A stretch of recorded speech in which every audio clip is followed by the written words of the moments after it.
Some say marriage is the end of the road, but not me. I'm 45 and single, but that's not why I'm avoiding the aisle. Life is fulfilling enough on my own, and I don't pine for a boyfriend. Still, at my brother's wedding, I did catch myself feeling envious of their happiness.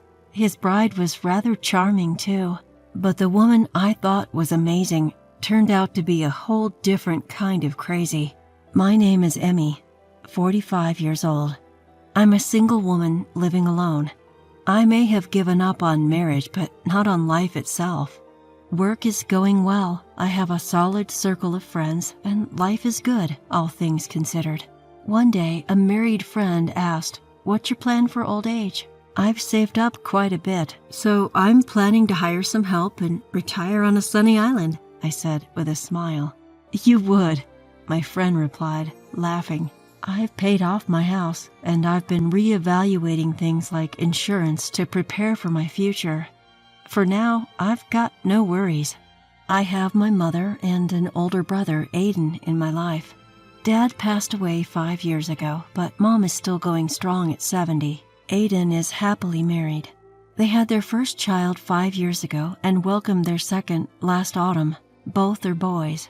Aiden is pushing 47, but his wife Lindsay is younger and seems to have no issues with childbirth. And my mom, who used to nag about me getting married and giving her grandkids, has backed off, probably thanks to the grandchildren from Aiden's side.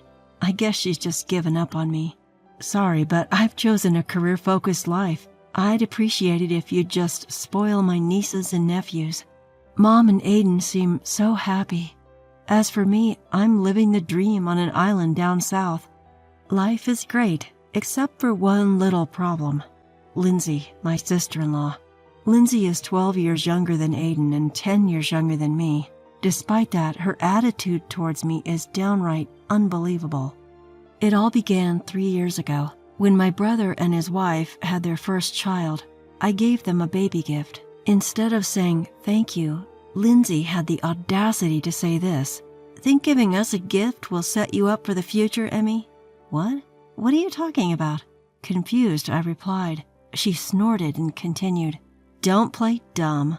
You're hoping to rely on our kid in the future, aren't you? Huh, no thanks. What? I was just puzzled. What was she getting at? Just to be clear, I didn't have this kid to take care of you in your old age, so don't expect anything. Right. All I did was give a baby gift, right? I didn't say anything like that. What was she going on about? Frustrated, I mentioned it to Aiden. He called Lindsay for a discussion. Lindsay, Emmy just gave us a baby gift, okay? I'd understand if you were thankful, but why did you lash out at her? She blushed with anger and retorted. Emmy wants to rely on our child for her future. She's just trying to save money on caregivers. No.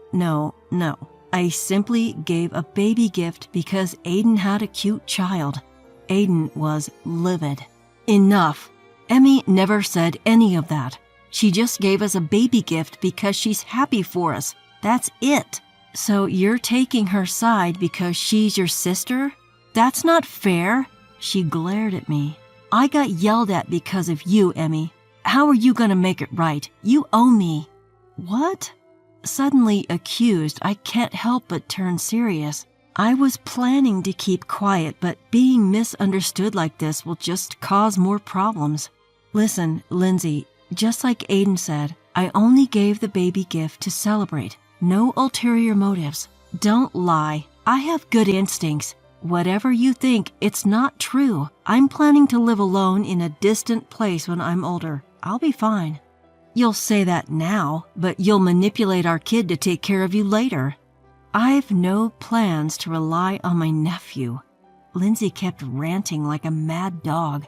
She was beyond reasoning. I decided I wanted nothing to do with her.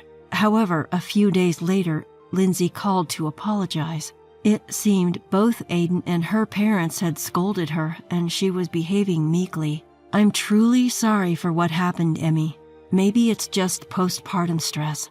I can't speak from experience about childbirth, but it seems that some women may view everyone around them as a threat right after giving birth. Is it some kind of innate parental defensive mechanism? They can often overreact, causing inconvenience to those around them. I told her, it's okay. You must be tired too. Just be careful from now on, and chose to forgive her on the spot. I only meet up with my brother's family during New Year's holidays or special events at our parents' house, but keeping good relations doesn't hurt.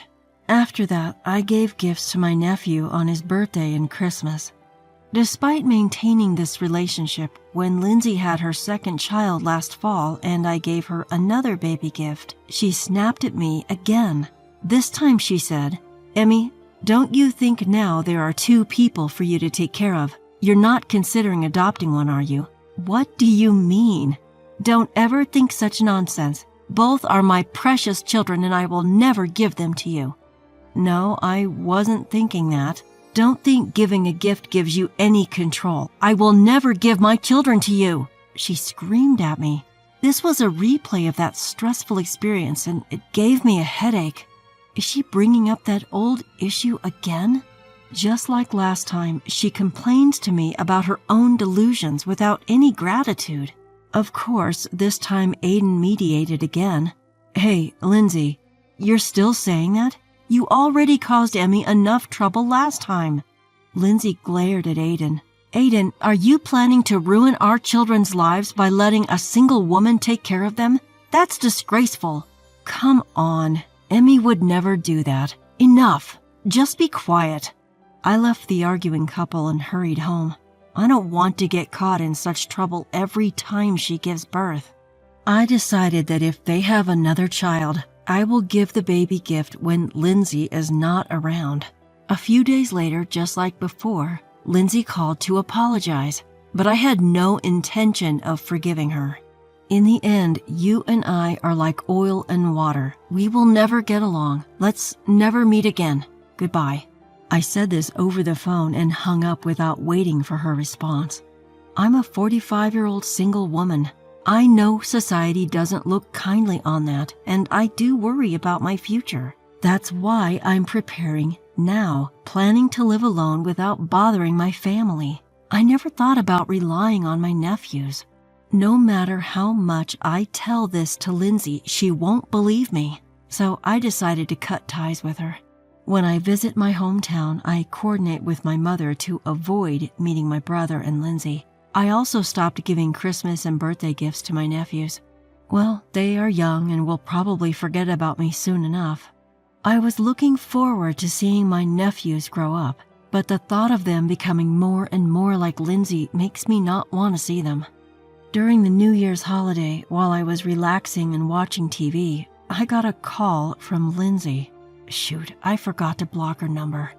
Reluctantly, I answer the phone. "Hello? Oh, Emmy, long time no see. I thought you might be dead since you didn't come home for the holidays," Lindsay says, sarcastically as ever. "Happy New Year, Lindsay. I'm fine, so don't worry. Goodbye." I was really annoyed that she picked a fight right at the start of the year, so I hung up, not wanting to deal with her any longer. But as I was trying to block her number, she calls again. "You hang up on me? Really, Emmy, you're so impatient. That's probably why you're not married." None of her business. "I just want to relax and watch TV. I'm busy, so I'm hanging up," I reply, brushing her off. "Why are you being so cold? I married your brother, you know. I'm family. You should treat family with respect," she says, suddenly sounding righteous. "What are you talking about?" Ignoring me, Lindsay starts spouting nonsense. "You know what family relationships mean, right? Especially at your age. You should understand their importance." Huh? What is she even trying to say? I thought about hanging up, but I hold back, thinking she might just show up at my house. "So what do you want?" "You're my children's only aunt, Emmy. You have responsibilities." "Responsibilities? Like what?" "Seriously? I'm talking about gifts for birthdays, Christmas, and graduations. That's what family relationships are about." "Really? After telling me not to spoil them with money, now she's like this? So what you're saying is because I'm single and have some savings, I should spend it on my nephew?" "Exactly. Your money will be happier too. I can't afford to waste money. I need to save for my future, and I don't plan on relying on your children when I'm older. Wasting money on family isn't a waste at all. Yes, it is. She kept talking as if she hadn't heard me. By the way, my son's birthday is coming up. He'd love the latest gaming console. I'd enjoy it too. I've told you I can't waste money. But money spent on a cute nephew isn't a waste. What's the point of saving for old age? You're likely to die alone before that. Can anyone this unreasonable really exist? Why did my brother Aiden marry her? You've been taking advantage of my goodwill all this time, and now you suddenly claim it's as your aunt? Give me a break. Finally, I snapped. I can't hold it in anymore. Even though I'm already livid, an idea crossed my mind. So you really want a free gift, huh? Fine, you can have one, I said coolly. You really are the best aunt ever, Emmy. She eagerly sang my praises. So what kind of gift are you giving me? I'm thinking about the latest gaming console or maybe even a trip abroad. I'm ready. I've set the trap. I smirked to myself. The gift is the exclusive right to take care of my mom. How's that for a surprise? Wait, what? Her voice goes rigid. Ignoring her surprise, I continue. You know, my mom hasn't been doing well lately. She needs help, and I was supposed to do it. But I thought, hey, you can do it, and your kids get to spend quality time with their grandmother. What more could you want? Just when I thought I'd outwitted her, the voice on the other end changes. Don't be ridiculous. That's a single woman's job. Don't expect us to do it. It's Aiden, and he's furious. He must have been listening all along. I hadn't been in touch with Aiden for a while, trying to cut ties with Lindsay. Little did I know she'd already roped him in. You can't hurt Lindsay like this. I panic at Aiden's sudden outburst. Sadly, Aiden has now become an adversary. I have no other choice. Then it's done. I'm cutting ties with you too, Aiden. I'll tell Mom. You don't have to do anything. Hearing this, Aiden panics. Wait, we don't have to go that far.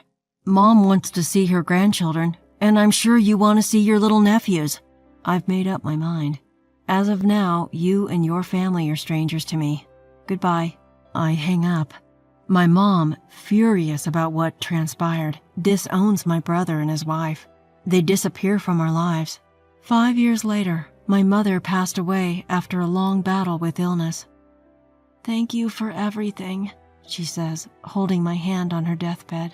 I'm so glad you're my daughter. I was drowning in grief, but as the person responsible for the funeral, I had to hold it together for my mom's sake. With great effort, I managed to pull myself up. The day of the funeral, with the help of relatives, we smoothly concluded the ceremony. Just then, a man in worn-out mourning clothes approached me. It's been a while. How have you been? It was Aiden. I had no idea where he'd been during the ceremony, but he was there with my 2 nephews. My nephews were engrossed in their mobile games, not even bothering to look my way. Thanks for asking. You don't look too great yourself. I know. We're estranged, but can we talk? Reluctantly, I agree. It's about Lindsay. What happened to her? Did she cheat? If only that were all. What then? She attacked the wife of the guy she was cheating with. That sounds like something Lindsay would do. Aiden continues. The woman my wife cheated with is blackmailing me. She said she won't go to the police if I pay her off, and now she's demanding a ridiculous $100,000. Because of Lindsay's affair, I'm broke. I want to pay, but I can't. So here's what I really wanted to talk about. He looks up at me with a desperate gaze. Don't even think about the inheritance. What? You're only here for Mom's inheritance, aren't you? Mom always said she wouldn't leave a dime to you two, especially since you never visited her, not even during her hospital stays. That's why I've had the property and savings put in my name. The rest of the family is on board with this too. Aiden said, I'm really sorry. Just save it. Lend me $100,000. Help me out. I'm desperate. During the funeral service, with other relatives present, Aiden expressed deep remorse. Too little too late. All because you chose to listen to Lindsay over me and our parents. It's too late, I told Aiden and left the room. I have no grudges against my playful nephews and nieces, though. 3 years have passed since then. I haven't seen my brother and his wife. I heard from a relative that Aiden blamed Lindsay for her infidelity and ran off, leaving her to deal with the kids and the damages. She's supposedly working part-time at supermarkets and grocery stores from morning to night. After leaving the kids at her parents' home, my own brother, mistreated by Lindsay, cheated on, and then abandoned. He got what was coming to him.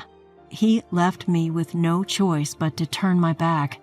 As for me, I've started a peaceful life on an island down south. Just before entering my golden years, I can see a splendid palm tree right outside my condo.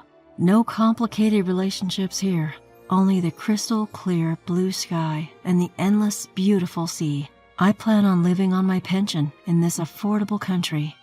Next year, I'm hiring a live-in helper to take care of my chores.